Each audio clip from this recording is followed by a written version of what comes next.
The Ghostbusters movie. I'm so confused. Aren't we all?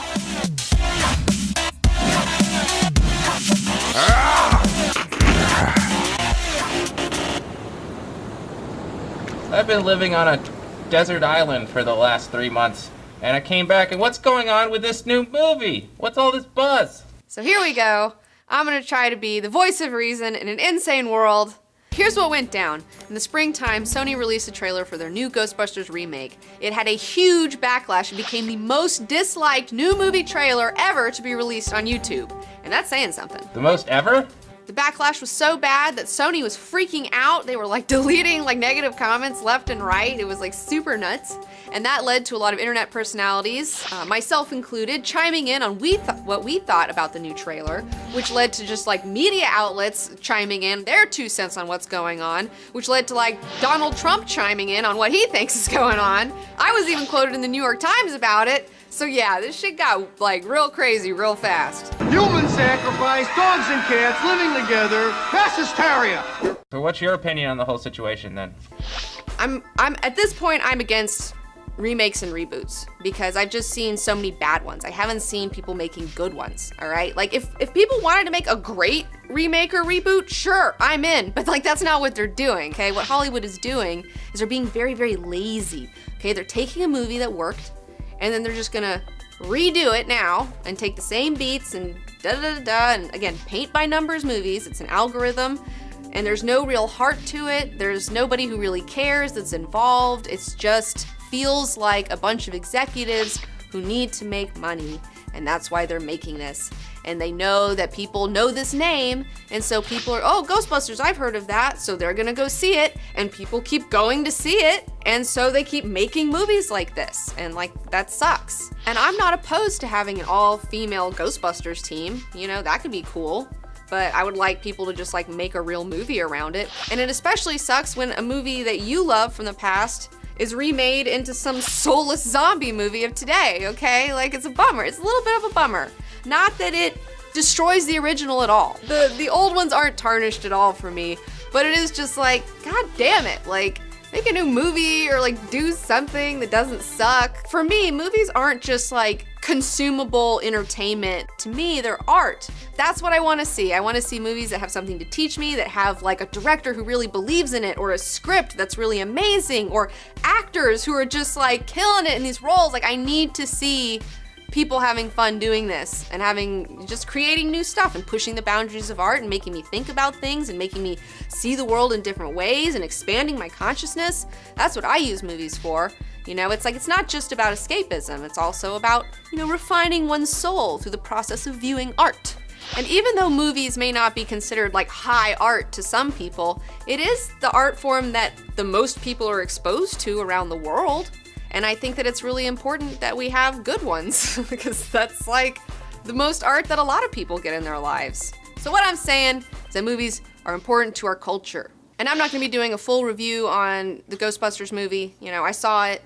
I was bored to death watching it. You know, the ghosts look like CGI Haunted Mansion characters. I don't care. Characters were flat and boring. The villain was stupid. There was a funny Jaws joke in there. I say that. I thought there was a funny Jaws joke. There's not much to learn from it. It's just very consumable kind of drivel. And the thing is, and that has nothing to do with the women who play this. Like, all of those women are really funny chicks, okay? But what they were given, the material they were given, was not awesome, okay? They were not given anything to work with. And from the perspective of regular moviegoers, you know, a lot of you out there are gonna go, I saw it, it was fine, it was good, I laughed a couple of times. But the thing is you're not gonna remember this in a couple weeks. Shit, I was forgetting it like right after I stepped out of the theater. So in the end, we have a movie that's not nearly as phenomenal as the cultural firestorm that it sparked off.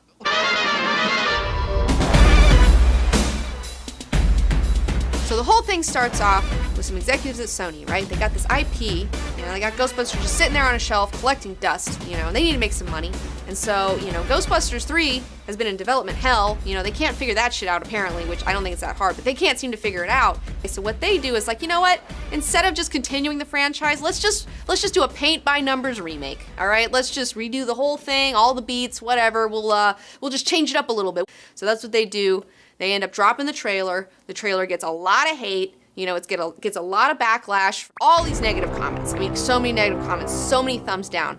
And so Sony, they're looking at these comments. I mean, they are going through and deleting them, so you know they're reading them. And so when they're reading these comments, part of the comment section is misogynists. All right, we got the misogynist group. They come in and they're like, I hate women. I don't want a female Ghostbuster. You're ruining Ghostbusters with women. And those people are saying that it's terrible just because it's all women, right?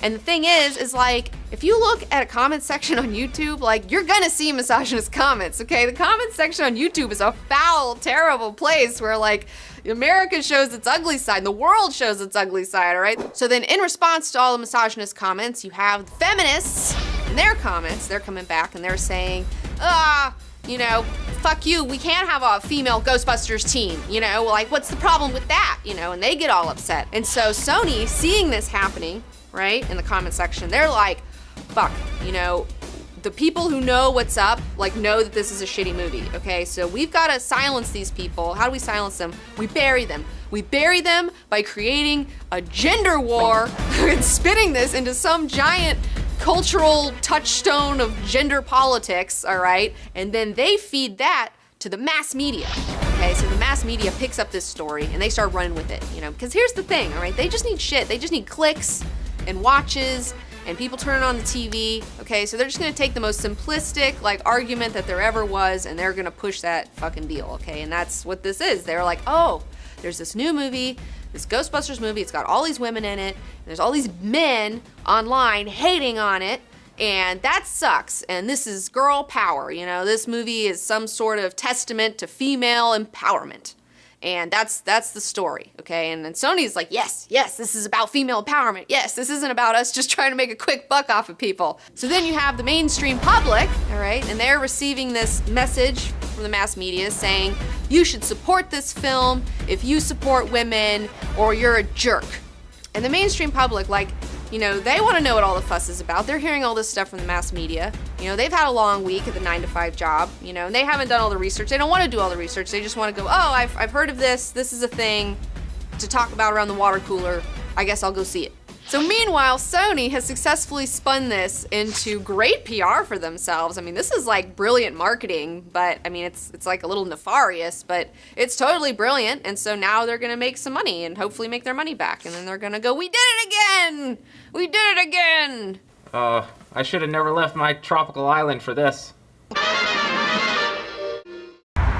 Within minutes of posting my Ghostbusters review, I was inundated with reactions and replies on Twitter and really all over social media, with a large number of people, and predominantly male critics, claiming that I was sexist and anti-feminist because I was so harsh on a movie with 4 female leads. I think that's patently ridiculous. I think it would be condescending to give it a pass and say, hey, good intentions, and isn't it great that they put all females in the lead? That's not the way you review movies. You review movies on their own merit. I love Kristen Wiig and Melissa McCarthy and Kate McKinnon and Leslie Jones, all 4 of them very talented. Paul Feig, the director, I've been a fan of a lot of his work. In this case, I thought the movie was unfunny, uninspired, loud, annoying, and just a huge disappointment. I stand by that review. My perspective on the situation and why this movie is getting a higher rating than it deserves is because of people being afraid of a witch hunt, because if you say, I didn't like this movie, you're gonna be attacked for being a misogynist, which is completely unfair. So, guys out there are like, oh, it was good, I liked it, because they don't want to get fucking torn down like James Rolfe for like no fucking reason for being honest about a shitty movie. And then, on the other hand, you have people that are like, this movie was kind of mediocre, it wasn't that great, but yay, girl power, and I want to see more movies with women. So I'm going to give this movie a better rating because I'm trying to push having more women in films, which it's a good intention, but it's still not honest. Okay? It's still not honest. And the honest truth is, this movie is blasé as fuck, and it should have never been made. And I'd also like to say something about the witch hunt that happened for James Rolfe over at Cinemassacre. Like, that was really unnecessary and uncalled for. I watched his video. I agree with everything he said. He was not being a dick. He's not a misogynist. Like, you guys, like, that sucks. So, I'm sorry, dude. It's not fair. That's not fair. And the only reason that he got fucked over, and not me, even though we're saying the same things, is because I'm a woman. Okay, and that's like, people can't tell me I'm a misogynist. I'm not a misogynist. I'm for women because I am one, and I would like to get paid as much as a man to do the same things. But see, these are real problems, okay? Ghostbusters is not a real feminist problem, okay? This is like a false flag feminist problem, okay? My real problems are when I go into a meeting to discuss making a comic book show, and there's 4 men in the room who have never made a comic book show in their fucking lives, and nobody's listening to a goddamn word I have to say because I'm a fucking woman. That's the shit that I fucking worry about, okay? That's the shit that I really deal with as a woman. Look, sexism is a real thing, all right? Trust me on this, it's a real thing. But I think it's just really gross for a movie studio like Sony to like commandeer this idea to try to profit off of it to cover up the fact that they've just made a whatever movie. This is not helping things. Like, Ghostbusters is not helping things. It's crazy out there. Cats and dogs living together. While misogynists are a problem, I think they're being blown out of proportion to fit the narrative. And the original director, Ivan Reitman, has hopped on board and put in his 2 cents. And he says that he doesn't feel like the backlash towards this film really is about misogyny. He feels like the backlash that he's seen is about how the people who love this film were like 8 or 9 when this movie came out, okay? And it was just like this really big cinematic experience in their lives, and so that's why they're so precious of it. And I do really feel for these women in this movie. I really feel so bad for them because, you know, unfortunately, there are crazy misogynist people on the internet, and so they're having to see just the filth, this filth from the internet that they're not used to, okay? Because, like, they're not on YouTube, all right? They don't have to deal with shit like this. Like, they're, like, in some show in another reality on Saturday Night Live, okay? They don't have to read fucking comments for a living. And, man, that just must be a super bummer for them. But here's my advice for future actors, all right? When they hand you the script for the Goonies remake or the Back to the Future remake, just don't do it, okay? Don't get involved, okay? Because, like, I feel like Sony may have spun this one correctly, but whatever the next one is, this backlash is real. People just are over it with these remakes and reboots. And thank you to our super patrons on Patreon, Mary Sellers, Jennifer Goad, Joseph Severin, Paul Barnett, and David Jury. You guys are amazing. Thank you so much for your support. And also, don't forget to like this video, subscribe to my channel, and follow me on Twitter and Instagram. Oh, and by the way, we made a ghost movie, a funny ghost comedy movie, a few years ago. Tyson Wheeler directed it and wrote it, and I produced it, called Ghost Perv. It is now available. You can check it out on our channel. There's also a link in the description below, and it stars Tyson's friend Brett. Ghost Perv? Yeah, Ghost Perv. What did you do on Ghost Perv? Ghost Perv, I did a lot of stuff. You know, producing sounds a really fancy term for I did a little bit of fucking everything. Painted some walls and made a set, made a living room into a fucking hospital room. Had to track down some props. Got craft services from Subway for everybody. Got sandwiches. What else did I do? I schlepped some gear. And I also designed the poster for the official movie poster. Oh. Yeah, and it was a selection in a couple of film festivals, Dragon Con Film Fest being one. Oh. Yeah. I mean, didn't win anything, but... And it's rated hard R. So it's a hard R. Don't show your children, all right? It's too much for their little eyes. There's a lot of perving going on in there. So check it out. Ghost Perv. There's a link in the description. There's a link in the description below. Check out our Mr. Robot Season 1 review. We just put it out. It's like one of my favorite shows. If you want to see me not bitching about something and being really positive, check it out. And you worked on that for like 2 weeks? Yeah, we worked on that hard. Like, it's like 30 minutes long almost. It's an intense friggin' video. So check it out, man. It's really good. You guys aren't watching it enough. It's pissing me off. Yeah, that's why we keep getting reboots, because when something actually great comes out, nobody fucking watches it. You know, nobody watches Mr. Robot, and then they're not watching my review of Mr. Robot.